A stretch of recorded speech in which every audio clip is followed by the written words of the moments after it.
Hello student, welcome है आपका हमारे यूट्यूब चैनल में।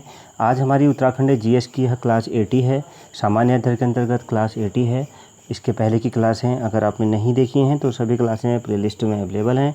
आप उन्हें देख सकते हैं और अपनी तैयारी को परख सकते हैं कि आपकी तैयारी किस लेवल पर है। और यह प्रश्न बहुत ही महत्वपूर्ण है आगामी आने वाले एग्ज़ाम के लिए, क्योंकि यह प्रीवियस ईयर में जितने भी समूह को UKSSC के अंतर्गत जितनी भी प्रतियोगिता परीक्षाएं हुई हैं उनके महत्वपूर्ण प्रश्नों का यह संग्रह है। तो काफ़ी महत्वपूर्ण क्लासें हैं सभी आगामी आने वाले एग्ज़ाम के लिए। तो आपका इस क्लास में स्कोर क्या रहा कमेंट बॉक्स में ज़रूर बताइएगा। तो चलिए शुरू करते हैं आज की क्लास को। पहला क्वेश्चन है, संविधान सभा की पहली बैठक किस वर्ष हुई? तो ऑप्शन बी 9 दिसंबर 1946 को हुई थी। ऑप्शन बी इस प्रश्न का सही उत्तर होगा।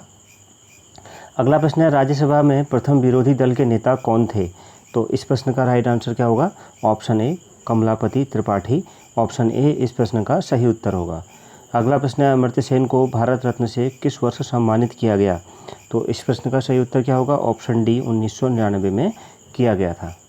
अगला प्रश्न है, जादू टोना का उल्लेख किस वेद में मिलता है?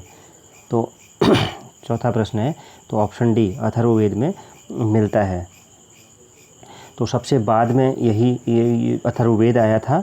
तो इसमें ही क्या है, जादू टोना, दवाओं का, फसलों को बचाने के लिए इस तरह का जिक्र इसमें मिलता है। तो यह वेद त्रयी का हिस्सा नहीं होता है, ध्यान रखिएगा। वेद त्रयी का हिस्सा कौन कौन से होते हैं? ऋग्वेद, यजुर्वेद और सामवेद वेद त्रयी का हिस्सा होते हैं। तो यह वेद त्रयी का हिस्सा नहीं है। और इसमें जो ये तीनों वेद हैं जो इसमें होती हैं अहलौकिक, इसमें जो होती हैं बातें क्या होती हैं? एक तरह से पारलौकिक बातें होती हैं। अथर्ववेद में कौन सी बातें होती हैं? अहलौकिक बातें होती हैं। तो इस तरह से मतलब यह वेद ज़्यादा लोकप्रिय भी था एक तरीके से। तो अथर्ववेद यहाँ पर राइट आंसर होगा। अगला प्रश्न है पाँचवां, भारत के राष्ट्रपति के लिए निर्वाचन के लिए न्यूनतम आयु सीमा कितना निर्धारित है? तो राइट आंसर हो जाएगा ऑप्शन सी 35 वर्ष निर्धारित है। अगला प्रश्न है, कैंसर के अध्ययन को क्या कहा जाता है? तो कैंसर के अध्ययन को क्या कहा जाता है? ऑप्शन ए ऑन्कोलॉजी कहा जाता है। ऑप्शन ए राइट आंसर होगा। अगला प्रश्न है, कुनैन किस पेड़ से प्राप्त होता है? तो राइट आंसर क्या हो जाएगा इसका? ऑप्शन सी सिनकोना से प्राप्त होता है। अगला प्रश्न है, अंतरिक्ष यात्रियों को बाह्य आकाश किस रंग का दिखता है? तो अंतरिक्ष यात्रियों को किस रंग का दिखता है? ऑप्शन बी काले रंग का दिखता है। अगला प्रश्न है, वाड़ीवास का युद्ध किस वर्ष हुआ था? तो राइट आंसर हो जाएगा ऑप्शन सी 1760 में हुआ था। अगला प्रश्न है, समाचार पत्रों का मुक्तिदाता किसे कहा जाता है? तो समाचार पत्रों का मुक्तिदाता किसे कहा जाता है? ऑप्शन ए चार्ल्स मेटकाफ को कहा जाता है। अगला प्रश्न है, सचिन तेंदुलकर को भारत रत्न से किस वर्ष नवाजा गया था? तो इस प्रश्न का सही उत्तर हो जाएगा ऑप्शन सी 2014 में नवाजा गया था। अगला प्रश्न है, पृथ्वी दिवस कब मनाया जाता है? तो 12वां प्रश्न है, कब मनाया जाता है? ऑप्शन ए 22 अप्रैल को मनाया जाता है। अगला प्रश्न है क्वेश्चन नंबर 13, चलैया समिति का संबंध किससे है? तो राइट आंसर क्या होगा? ऑप्शन ए कर बंटवारा। ऑप्शन ए राइट आंसर होगा। अगला प्रश्न है, राष्ट्रीय राजमार्ग 7 किन दो शहरों को जोड़ता है? तो इस प्रश्न का सही उत्तर क्या होगा? Varanasi Kanyakumari. Option B right answer होगा। अगला प्रश्न है, शुष्क बर्फ़ किसे कहा जाता है? तो शुष्क बर्फ़ किसे कहा जाता है? ऑप्शन बी इस प्रश्न का सही उत्तर होगा, ठोस कार्बन डाइऑक्साइड को कहा जाता है। अगला प्रश्न है, विक्रम संवत और शक संवत कितने वर्ष का अंतर है? तो विक्रम संवत और शक संवत में कितने वर्ष का अंतर है? तो इस प्रश्न का राइट आंसर क्या हो जाएगा?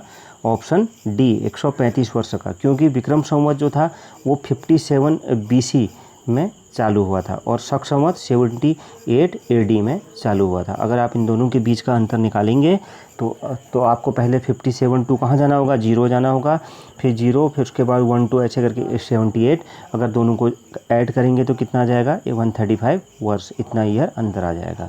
अगला प्रश्न है, तो 17वां, सबसे कठोरतम पदार्थ कौन सा है दिए गए ऑप्शंस में? तो ऑप्शन सी हीरा सबसे कठोरतम पदार्थ है। अगला प्रश्न है, विष्णुपद मंदिर किस नदी के तट पर अवस्थित है?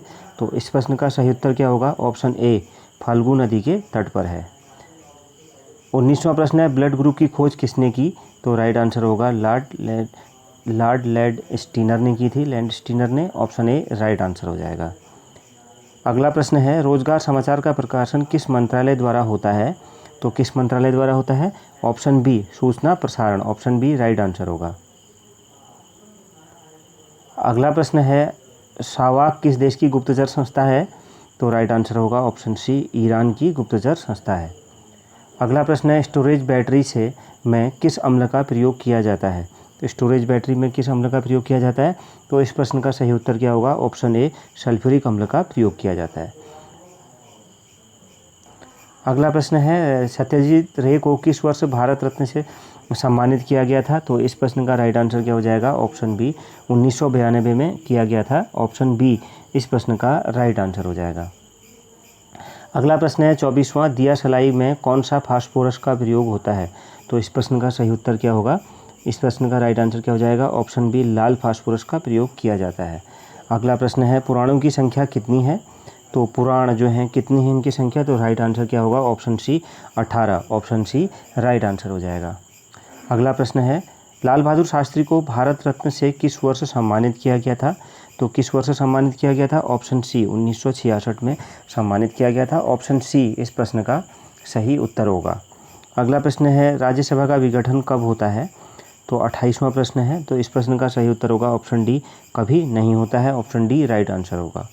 अगला प्रश्न है क्वेश्चन नंबर 29 भोपाल गैस त्रासदी किस वर्ष हुई थी।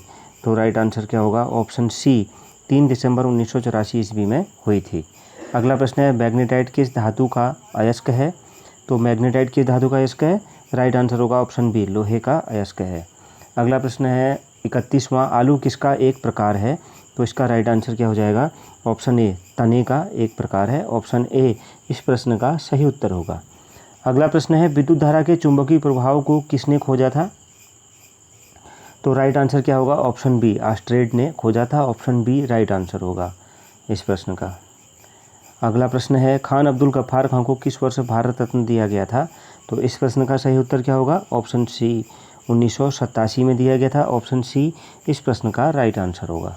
अगला प्रश्न है राष्ट्रीय कृषि बीमा योजना किस वर्ष लागू की गई। तो राइट आंसर क्या होगा, ऑप्शन सी 1999 में की गई थी। ऑप्शन सी इस प्रश्न का सही उत्तर होगा।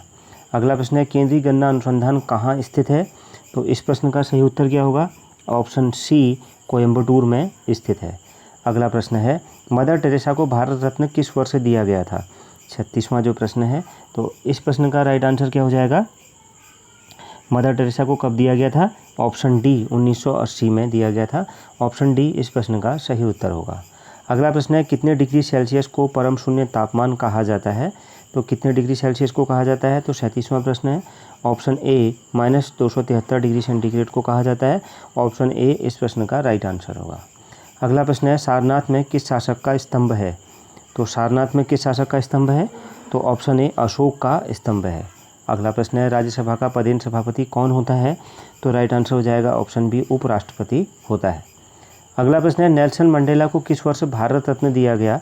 तो इस प्रश्न का राइट आंसर क्या होगा, 1990 में नेल्सन मंडेला को किस वर्ष भारत रत्न दिया गया, 1990 में दिया गया था। ऑप्शन सी राइट आंसर होगा। 41वां प्रश्न है दिल्ली चलो का नारा किसने दिया था। तो राइट आंसर होगा ऑप्शन डी सुभाष चंद्र बोस ने दिया था। ऑप्शन डी इस प्रश्न का राइट आंसर हो जाएगा सुभाष चंद्र बोस। तो ये थी हमारी आज की क्लास। इस क्लास में आपका स्कोर क्या रहा कमेंट बॉक्स में ज़रूर बताइएगा। मिलते हैं नेक्स्ट क्लास में। Thank you very much.